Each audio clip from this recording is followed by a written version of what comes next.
I'm Larry Allen. I create pottery.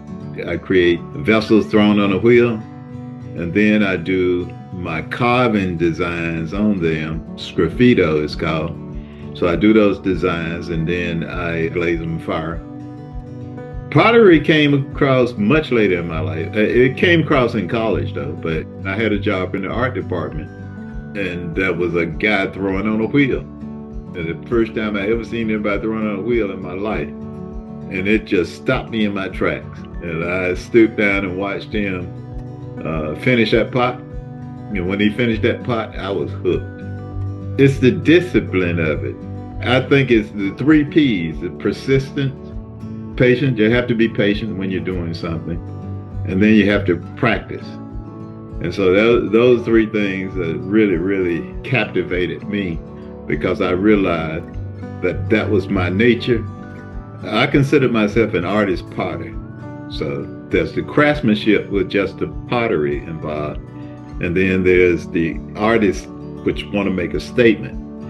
And so in my work, I try to come up with the statement that I can make in my work when I'm doing my design. And it really came about after 9/11. The aftermath of 9/11, I saw it as a unifying moment, and it struck me so that it was probably a fleeting moment.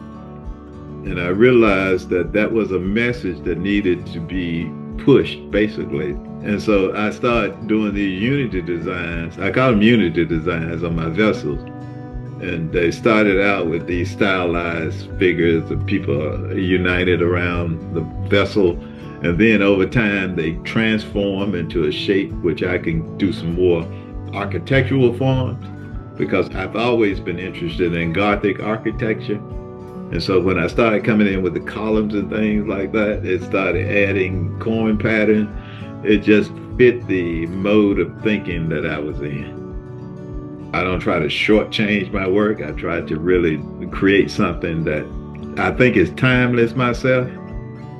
I think it's something that over time people can look at and appreciate from generations to come.